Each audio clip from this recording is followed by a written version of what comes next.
एक बार की बात है, एक सुपरमार्केट का ओनर एक न्यूज़पेपर में एडवर्टीजमेंट निकालता है कि उसे अपने सुपरमार्केट के लिए एक मैनेजर चाहिए। बट उस एडवर्टीजमेंट में एक बात बहुत क्लियर लिखी होती है कि चाहिए सिर्फ एमबीए क्वालिफाइड पर्सन। एमबीए की डिग्री है तो आना, वरना मत आना। अब वहां पर भीड़ लग जाती है क्योंकि उसने बहुत अट्रैक्टिव सैलरी लिखी होती है, तो बहुत सारे लोग, अलग अलग इंस्टीट्यूट से पढ़े लिखे लोग वहां पर आ जाते हैं मैनेजर पोजीशन के लिए। अब वहां पर एक आदमी जैसे तैसे इंटरव्यूअर के कैबिन में पहुंच जाता है। अब जब वो इंटरव्यूअर के सामने बैठा होता है, इंटरव्यूअर बोलता है कि अपना रिज्यूमे दिखाइए। अब वो कहता है जी मेरे पास रिज्यूमे नहीं है। अब जैसे ही वो बोलता है, इंटरव्यूअर को बड़ा अलग लगता है कि सब तो रिज्यूमे लेकर आए थे, इसका रिज्यूमे क्यों नहीं है। फिर उस आदमी से वो पूछते हैं आपकी एजुकेशन क्वालिफिकेशन क्या है। तो वो आदमी जवाब देता है कि सर मैं 10th फेल। अब जैसे ही वो इंटरव्यूअर सुनता है कि वो आदमी 10th फेल है, वो आंख बबूला हो जाता है। वो कहता है भाई यहां पे हमारा टाइम वेस्ट करने आए हो, इतने पढ़े लिखे लोग यहां पर आए हैं, तुम 10th फेल हो, तुम यहां पर आए क्यों गए।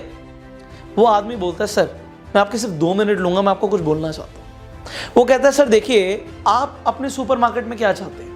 आप चाहते हैं सेल्स आए, आप चाहते हैं सेल्स बढ़े। सर मुझे अपने ऊपर इतना भरोसा है कि मैं सेल्स निकाल दूंगा, और मैं ये बोल सकता हूं कि बाकी जैसे भी लोग क्वालिफाइड हैं, जहां से भी पढ़े लिखे हैं, मैं उनसे ज्यादा सेल्स निकाल सकता हूं। आप मुझे सिर्फ 1 महीने का टाइम दीजिए, मैं आपके स्टोर पे 1 महीना काम करना चाहता हूं, और अगर मेरी सेल्स अच्छी निकलती हैं तो आप मुझे रखिएगा, वरना आप मुझे बिना सैलरी के निकाल सकते हैं, मुझे सैलरी भी नहीं चाहिए।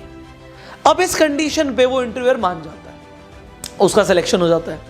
अब होता क्या है, 1 महीने के अंदर अंदर उस स्टोर की सेल्स 4 गुना हो जाती है, और देखा क्या जाता है कि 80% सेल्स तो एक ही आदमी कर रहा है। कौन आदमी? जो 10th फेल होता है। अब जो उस सुपरमार्केट का ओनर होता है, उसे समझ नहीं आ रहा होता कि भाई एक 10th फेल आदमी 4 गुना सेल्स कैसे निकाल रहा है, कैसे हमारी सेल्स इतनी ज्यादा बढ़ गई हैं। तो वो कहता है कि मैं एक दिन इसके साथ ही रहूंगा और इसे देखूंगा कि किस तरीके से सेल्स कर रहा है। तो सुबह सुबह जो स्टोर का मालिक होता है, सुपरमार्केट का मालिक होता है, वो वहां पर पहुंच जाता है और देखता क्या है, वो आदमी एक बूढ़े आदमी को एक फिशिंग रॉड बेच रहा है, और जो सबसे महंगी वाली फिशिंग रॉड होती है, जो 10,000 रुपए की होती है, वो 10,000 की फिशिंग रॉड उस बूढ़े आदमी को बेच देता है। अब वो बूढ़ा आदमी वहां से जा रहा होता है, उससे बड़ा अच्छा लगता है कि भाई सबसे महंगी वाली फिशिंग रॉड इस आदमी ने बेच दी। फिशिंग रॉड्स तो बहुत टाइम से बिक ही नहीं रही थी, ये तो बहुत एक्सपर्ट आदमी है। अब वो जो बूढ़े अंकल होते हैं जिन्होंने फिशिंग रॉड खरीदी होती है, वो बस स्टोर से बाहर निकलने ही वाले होते हैं कि वो आदमी पीछे से आवाज देता है, जो 10th फेल होता है, एक्सक्यूज मी सर। अब जैसे ही वो आवाज देता है, होता क्या है, वो आदमी पलटता है, कहता है हाँ बेटा बताओ। उस आदमी के पास आ जाता है। वो आदमी बोलता है कि सर आप मछली पकड़ने जा रहे हो, बट आप सोचो सिर्फ फिशिंग रॉड से मछली कैसे आएगी, आपको चारा भी तो लेकर जाना पड़ेगा। ये देखिए मार्केट में भी लेटेस्ट चारा है, इससे अगर आप अपने हुक पे लगा देंगे तो मछली अपने आप आके हुक में फंस जाएगी, आपके पास बहुत सारी मछलियां आ जाएंगी। तो आदमी कहता है अच्छा ऐसी बात है, चलो मुझे एक ये भी दे दो। अब वो 500 रुपए का चारा भी खरीद लेता है। अब 10,000 रुपए का बिल तो बन ही गया था, 500 रुपए का और बिल बन गया। अब वो आदमी दोबारा जा रहा होता है, जैसे ही वो जा रहा होता है, बोलता है सर 1 मिनट और, मैं आपका टाइम लूंगा, बट मैं ये बोलना चाहता हूं, आप मछली तो पकड़ोगे, बट मछली रखोगे किसमें? आपको एक बास्केट भी तो चाहिए। देखिए मैं आपको एक बास्केट दिखाता हूं, ये बास्केट है, और इस बास्केट के अंदर अगर आप मछली रखोगे तो 2 दिन तक भी आपकी मछली खराब नहीं होगी, लेटेस्ट टेक्नोलॉजी से बनी है बास्केट। तो कहता है अच्छा बास्केट कितने की है? भाई 500 रुपए की बास्केट और है। वो 500 रुपए की बास्केट भी और ले जाता है।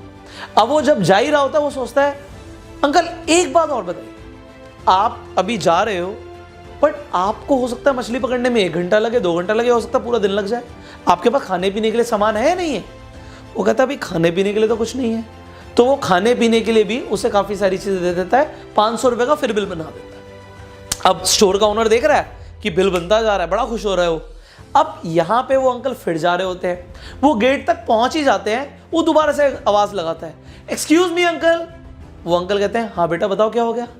वो अंकल को बोलता है कि अंकल देखो बाहर कितनी धूप हो रही है, आप इस धूप में बैठे रहोगे आपकी स्किन जल जाएगी, आप एक काम कीजिए, आप मेरे से एक बड़ा वाला छाता ले जाइए, इसे आप जहां चाहे वहां लगा सकते हैं, ये सीधा खड़ा हो जाता है जमीन पे, और इसके नीचे बैठ के आप मछली पकड़िएगा, आपको बहुत मजा आएगा, आपकी स्किन भी नहीं जलेगी। तो अंकल कहते हैं ठीक है बेटा, ये भी गाड़ी में रखवा दो। अब 2000 रुपये का छाता और बिक जाता है। स्टोर का ओनर बड़ा खुश कि भाई ये तो धड़ाधड़ बेचा ही जा रहा है, बेचता ही जा रहा है। अब क्या करता है वो, जैसे वो दोबारा अंकल बाहर जा रहे होते हैं, एक बार और आवाज लगा देता है। वो कहता है अंकल एक्सक्यूज मी। वो अंकल कहते हैं बेटा अब क्या हो गया।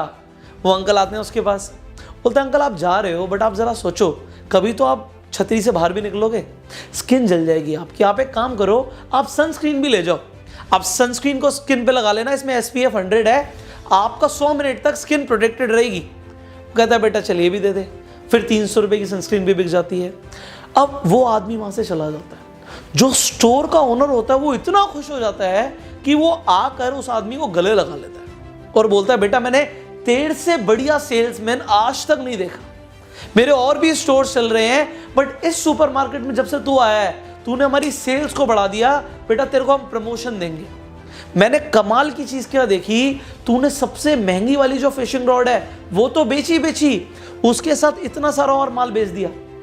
वो आदमी बोलता है एक मिनट कौन सी फिशिंग रॉड? वो कहता है बेटा तूने अभी तो 10,000 वाली फिशिंग रॉड बेची। कहता है 10,000 वाली फिशिंग रॉड? आपको क्या लगता है ये आदमी क्यों आया था? कहता क्यों आया था, फिशिंग रॉड लेनी तो आया होगा। कहते नहीं जी, आज संडे का दिन है, ये तो सिर्फ 5 रुपए का अखबार लेने आया था, ये न्यूज़पेपर लेने आया था। मैंने इसे आइडिया दिया कि आप अंकल क्यों ना जाके आज अपना दिन यूटिलाइज करो, फिशिंग करो जाके, और फिर मैंने धीरे धीरे करके से फिशिंग का सामान बेच दिया। वेल आप जरा देखिए मैटर क्या करता है यहाँ पे, क्या MBA होना मैटर करता है या सामने वाले की नीड को आइडेंटिफाई करना, इनफैक्ट एक नीड को क्रिएट कर देना, ये मैटर करता है। देखिए जो सेल्समैन होता है ना, जो अच्छा सेल्समैन होता है वो बेचता नहीं है, थोपता नहीं है, वो सिर्फ नीड क्रिएशन और नीड आइडेंटिफिकेशन पे मास्टरी कर लेता है एंड फिर वहां से वो सेल्समैन से एक सेल्स मास्टर बन जाता है। आपका भी सफर बस इतना ही होना चाहिए। अगर आपको जिंदगी में आगे बढ़ना है तो आपकी डिग्री मैटर नहीं करती, आपकी स्किल्स मैटर करती हैं एंड अगर आपने अपनी स्किल्स को डेवलप कर लिया तो आप बहुत आगे निकल जाएंगे। वरना होगा क्या, जैसे सब भेड़ चाल में लोग चल रहे हैं आप भी वैसे ही चलेंगे। बट अगर आप अपनी स्किल्स को एक्चुअल में डेवलप करना चाहते हैं एंड नीड आइडेंटिफिकेशन और नीड क्रिएशन को मास्टर करना चाहते हैं, मैं आपको रिकमेंड करना चाहूंगा there is a training programme जिसके अंदर मैं 100 दिन की ट्रेनिंग देता हूं, स्टेप बाय स्टेप ट्रेनिंग देता हूं, जिसमें आप माइंडसेट से लेके आप मार्केटिंग स्ट्रैटेजीज तक, ह्यूमन साइकोलॉजी से लेके आप कंप्लीट बिजनेस डेवलपमेंट तक बहुत कुछ सीख सकते हैं। इस कोर्स का नाम है bang on in network marketing. इसका वर्जन 2 लॉन्च हो चुका है एंड इस कोर्स पे अभी एक बहुत जबरदस्त स्कॉलरशिप ऑफर मिल रहा है। आपको डिस्काउंट मिल सकता है इस ट्रेनिंग कोर्स पे, 100 दिन के ट्रेनिंग कोर्स में, जिसमें मैं आपको स्टेप बाय स्टेप गाइड करूंगा। करना क्या होगा, स्क्रीन पर जो नंबर है इस नंबर पे कॉल कीजिए एंड आप इस कोर्स की पूरी जानकारी लीजिए, इस कोर्स को अभी ज्वाइन कीजिए। So I will see you in the training course now. अगर आपको ये वीडियो अच्छी लगी इसे शेयर जरूर कीजिए सो दैट लोगों को भी समझ आए डिग्री मैटर नहीं करती, स्किल्स मैटर करती हैं। Thank you so very much.